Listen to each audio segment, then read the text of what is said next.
Magandang araw mga kaibigan. Bigyan natin ng reaction, opinion itong post ni Dr. Richard and Erica Mata. Isinare lang nila ang Inquirer.net na post. Sabi dito, breaking! The Philippine peso sank to a fresh historic low of 59.735 per US dollar on March 13, breaking last Monday's record of 59.50. Weakest PH peso value in history na itala ngayong araw.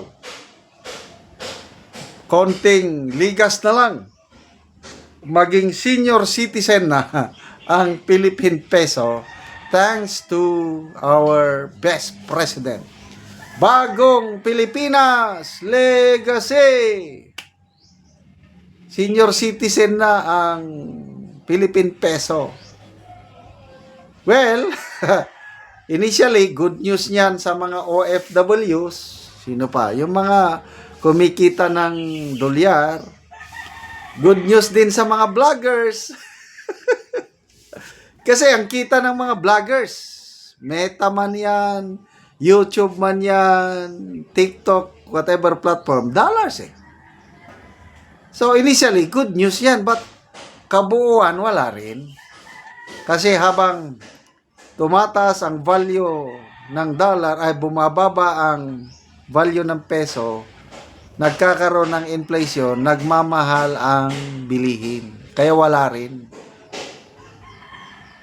Lugi tayong lahat pag humihina ang peso. So, ano ngayon ang mangyayari? Bakit bumabagsak ang peso? Dito, nakalagay dito sa sinearch ko. The decline was driven by increased pressure from a strong dollar and sensitivity to oil shocks amid tensions in Middle East. Context, this was part of a broader trend of depreciation in early 2026 with analysts, ito na, mga economists,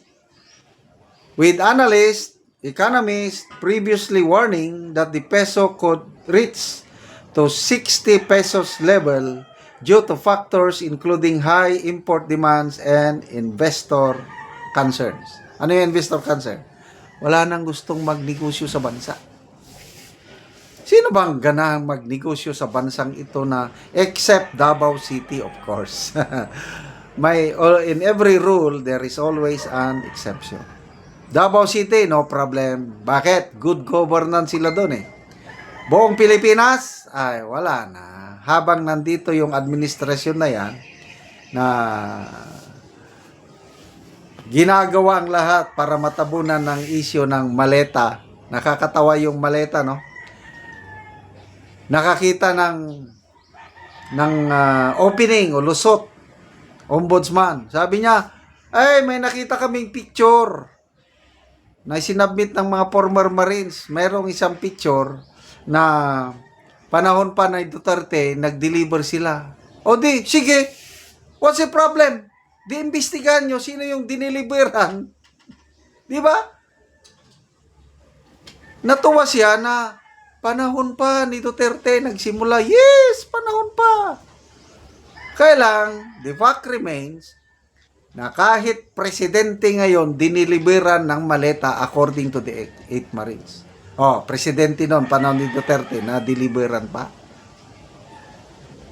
So, kung sino yung na-deliveran, I think yung dating speaker, Lord Alan Velasco, yun ata, imbestigahan.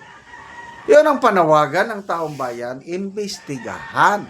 Kasi habang hindi nyo inimbestigahan, hindi matapos-tapos yung issue, yung confidence ng mga mamumuhunan, local and foreign, hindi babalik. Kaya itong nangyayari, bumabagsak ang peso, bumabagsak ang Philippine Stock Exchange, bumabagsak ang ekonomiya. Mayroon akong narinig, sino bang nagsabi?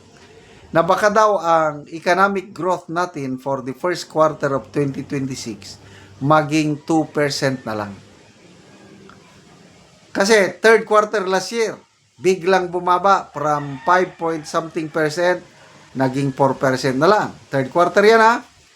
Fourth quarter last year, naging 3% na lang. Oh, ngayong first quarter, dahil sa mga pangyari, baka 2% o 1% na lang. Huwag lang naman mag-negative. Kawawa ang taong bayan. So ano ngayon? Oh, sabi ni BP Sara, ang gaba dili magsaba.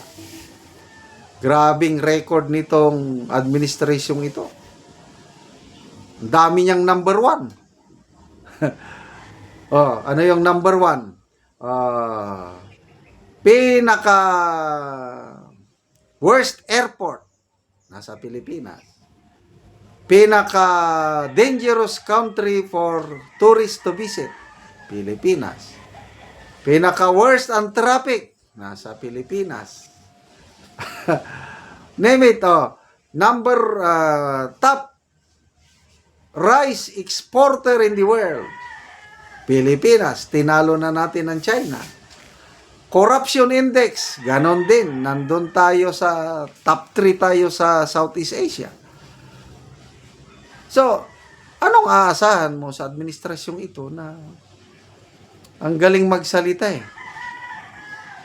Anong sabi niya? Ang pangarap nyo ay pangarap ko. Diba? Ang daming natuwa sa atin nung inaugurasyon niya. Tandang-tanda ko yan eh. Kailang magkaiba pala ang pangarap. Ang pangarap niya is magmalimaleta. Ang pangarap natin, simpleng buhay man lang sana. Kailang ito na ngayon. Niloloko tayo sa flood control at iba pang ano. So, sana, imbestigahan. Yan ang panawagan ng taong bayan. Imbestigahan ang Malita Delivery Scheme. Kahit nagsimula panahon ni Duterte. Huwag yung puros sinisiraan ng Marines. Mas marami kaming mga taong bayan na naniniwala sa kredibilidad ng Brave 18 Marines. Kaya hindi nyo yan talaga maisantabi. Hindi kami titigil. Senator Lacson, Senator Soto, ano ba ang ginagawa nyo? Salamat na lang at meron kaming isang makulit na Senator Marcoleta na palaging kailan natin i-schedule. Dapat i-schedule nyo na.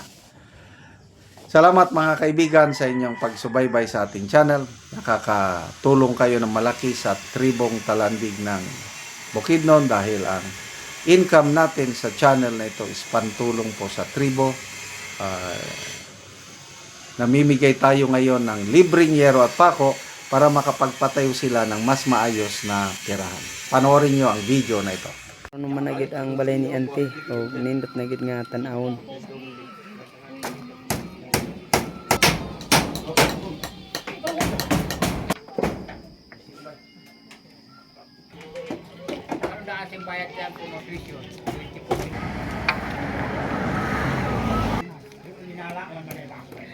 Right. Rusing.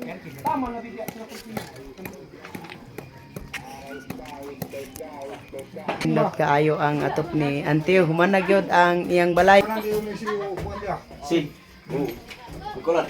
So, humanag yun ang dingding, salog, og ang iyang sira-sira, bintana. So, kompleto na. Managyod ang balay ni Auntie. Muli na siya karon ani.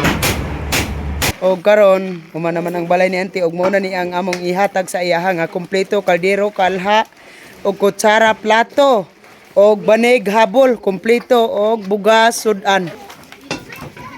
Managyod nindot na gyud ka ayo ang balay ni Auntie. Oh. Og karon naghaling na pod si Auntie sa iyang kusina.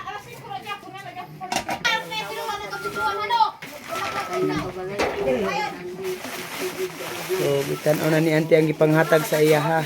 So mo na ni tanan baso, kutsara, luwag, kaldero, kalha, bitsin, asin og tinapa, bugas.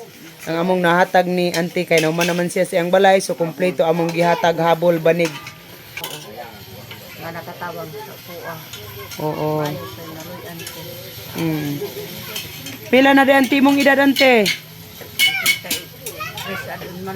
53 na ka. Oo, so si Auntie mo na ni siya gitabangan, 53 na ang iyang edad. So kompleto ang iyang gihatag ug nagpasalamat sa Ginoo. Salamat Auntie.